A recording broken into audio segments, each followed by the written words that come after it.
Interrupting that to go to London, the House of Commons Prime Minister Boris Johnson. What a change of government, Mr. Speaker. Let them have an election. Now, with your permission, I shall make a statement on yesterday's Supreme Court. But there'll be ample opportunity for everybody who wants to question the Prime Minister in conformity with usual practice to do so, but the statement must and will be heard. The Prime Minister. Thank you, Mr. Speaker. With your permission, I shall make a statement on yesterday's Supreme Court verdict and the way forward for this paralysed Parliament. 3 years ago, more people voted to leave the European Union than have ever voted for any party or proposition in our history. Politicians of all parties promised the public that they would honour the result.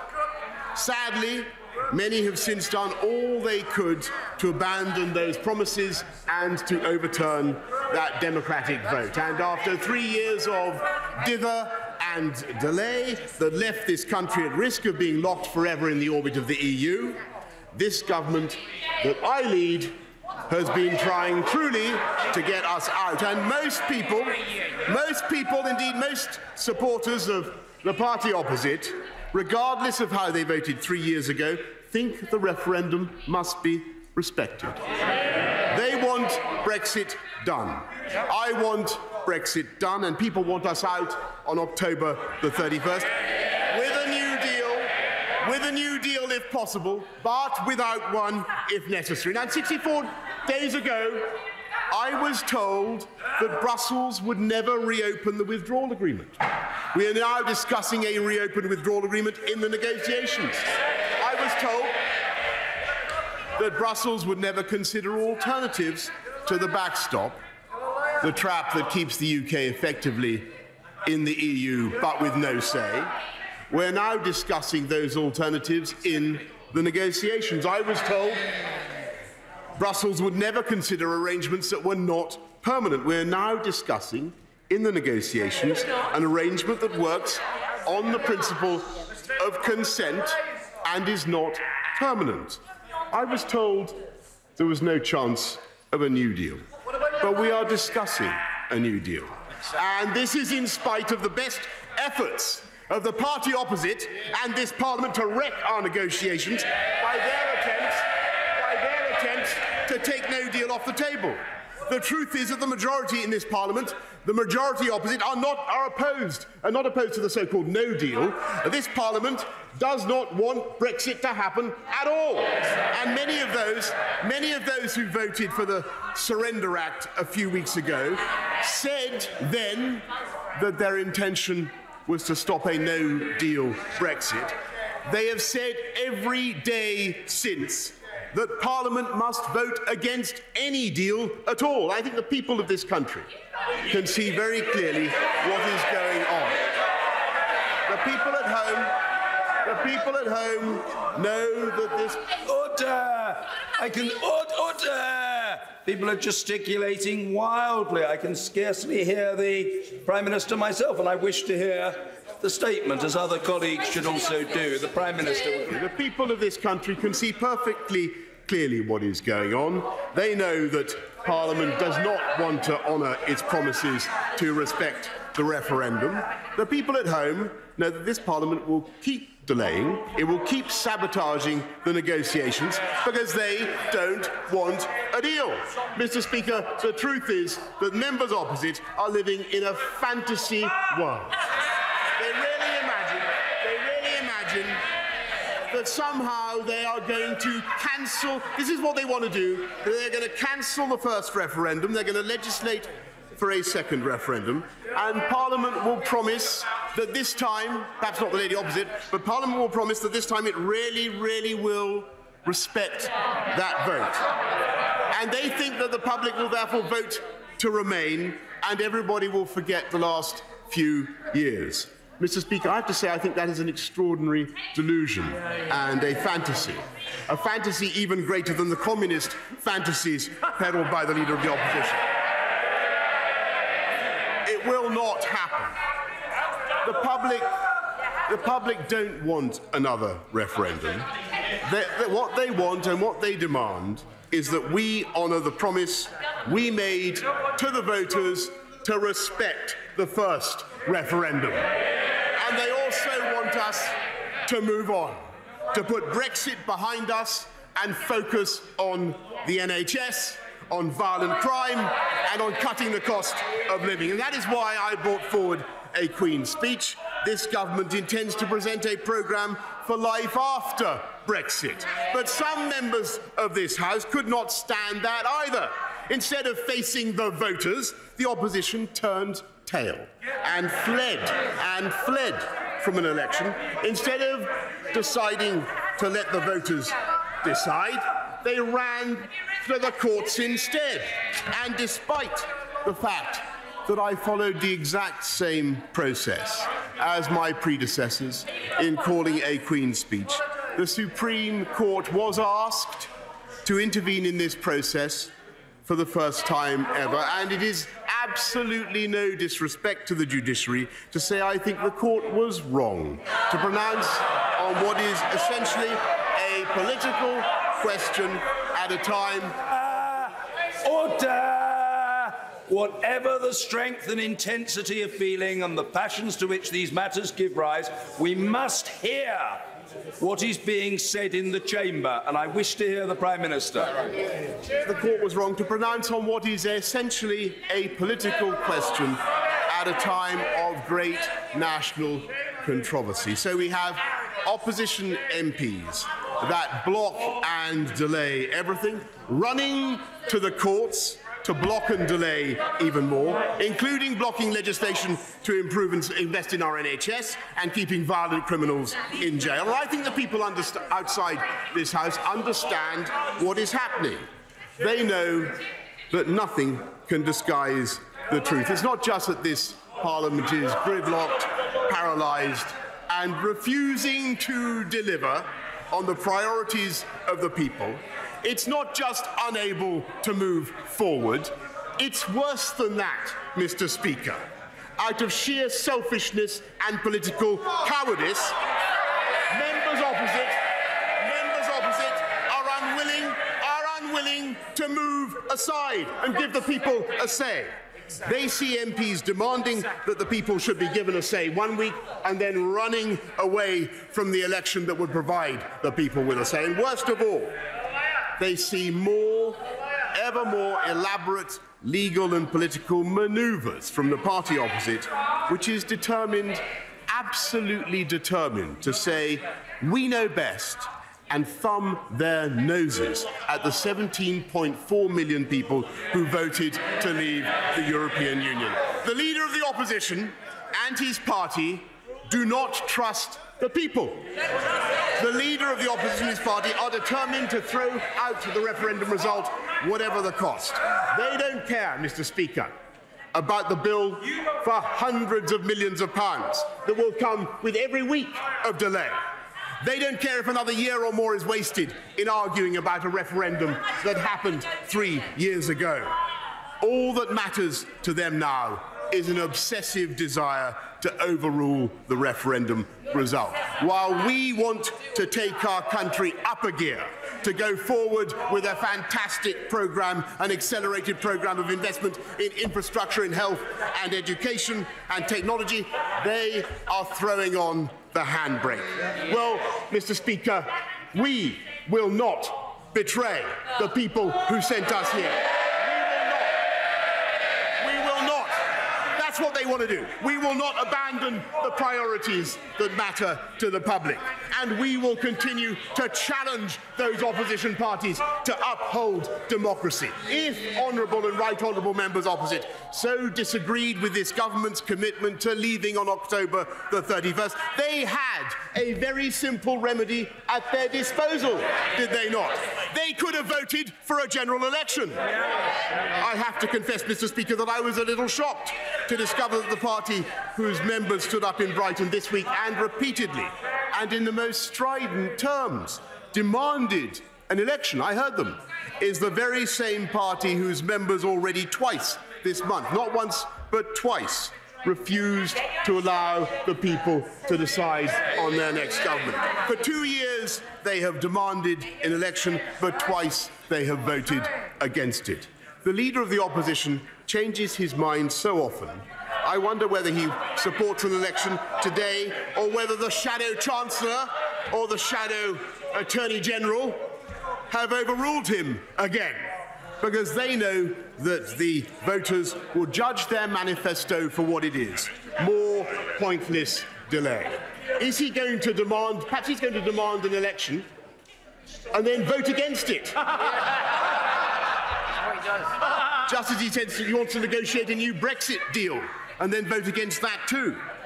Is he actually going to vote no confidence in this government? Is he going to dodge a vote of no confidence in me as Prime Minister in order to escape the verdict of the voters? I wonder, does he in his heart even want to be Prime Minister anymore?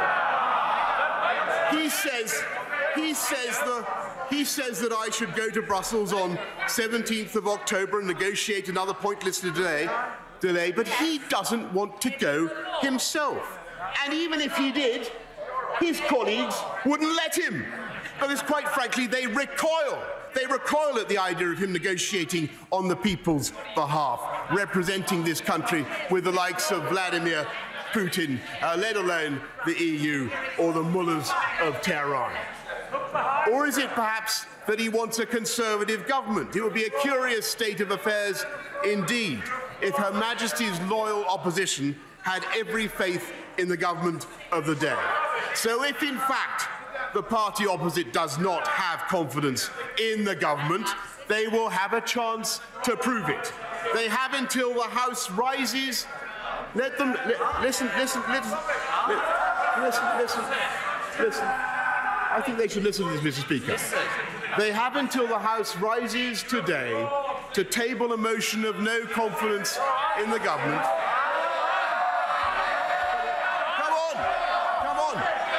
Come on then. And we can have that vote tomorrow. Or if any of the other parties, the smaller parties, fancy a go, they can table that motion and we'll give you the time for a vote. Will they have the courage to act, or will they refuse to take responsibility and do nothing but dither and delay? Why wouldn't they? What are they scared of, Mr. Speaker? Mr. Speaker, it is now well over. If that's what you're scared of, then have an election.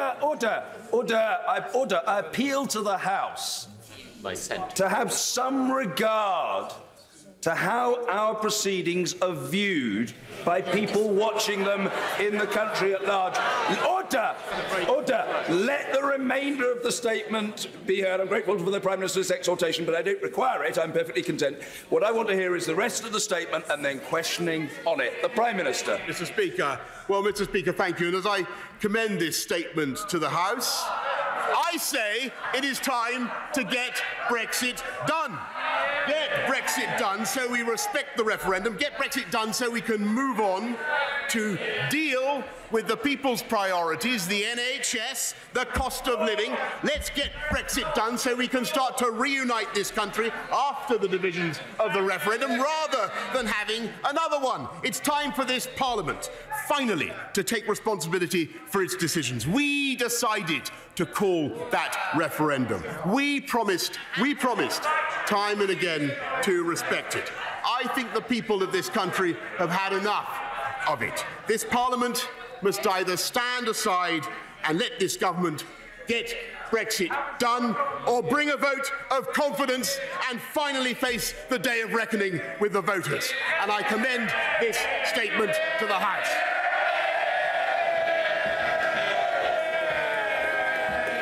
Jeremy Corbyn!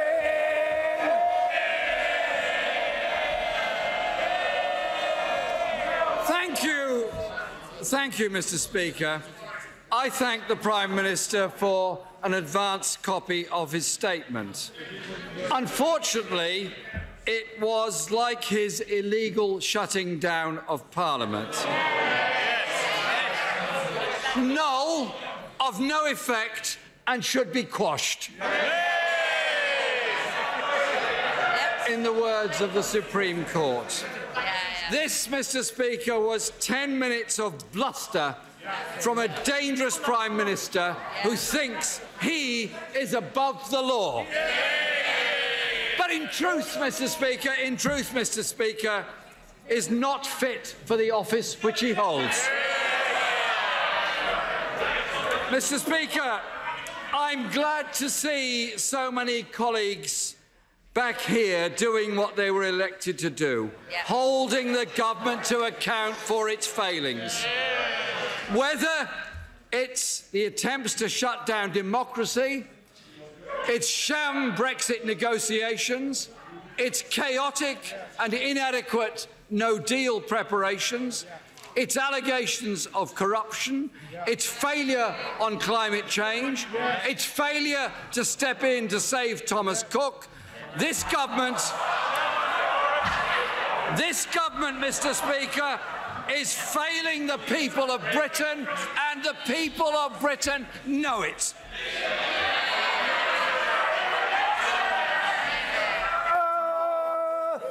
Order! I said that the Prime Minister shouldn't be shouted down. The same goes for the Leader of the Opposition. And let me say to people bellowing from a sedentary position, stop it. You will exhaust your vocal cords. You will get nowhere. It won't work. And these proceedings will continue for as long as is necessary for the Chair to be satisfied that proper scrutiny has taken place. It is as simple and incontrovertible as that. Jeremy Corbyn. Thank you, Mr. Speaker. Yesterday's Supreme Court verdict represents an extraordinary and, I believe, precarious moment in this country's history.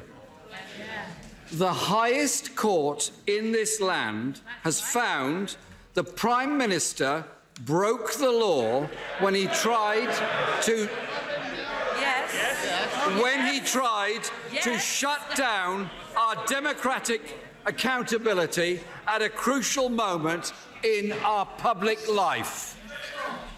The judges concluded there was no reason, and I quote, let alone a good reason, for the Prime Minister to have shut down Parliament. After yesterday's ruling, Mr. Speaker, the Prime Minister should have done the honourable thing and resigned.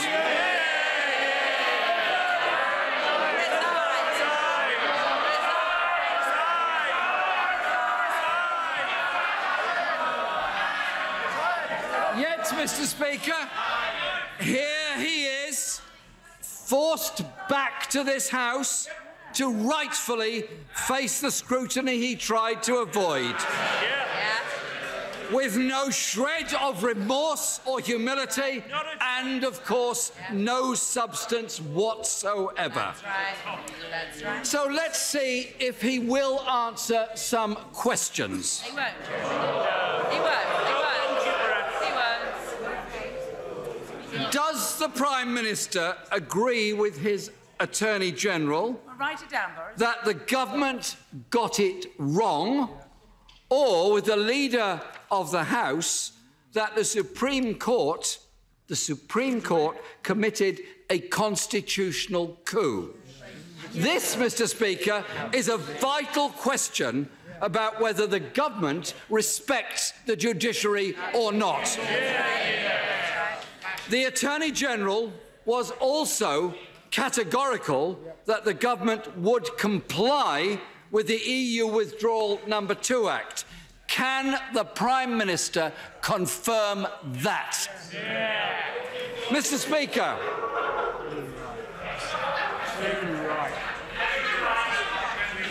Speaker, I want to pay tribute to those MPs from all parties across the House, the Lords and in the Scottish Parliament and the Welsh Assembly, who have not only fought so hard to stop a disastrous no deal, but continued to take the case against prorogation through the courts.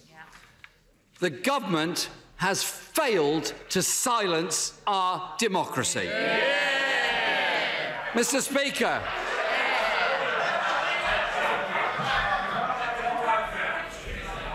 Mr. Speaker, during the period of unlawful prorogation, the government was forced to release their Yellowhammer no-deal analysis and plans. No wonder the Prime Minister has been so eager to avoid scrutiny and so eager to hide the dangers of his Brexit plan. The release of those documents leads to many questions the government must now answer that our Parliament is back in operation. So I would like to start by asking the Prime Minister why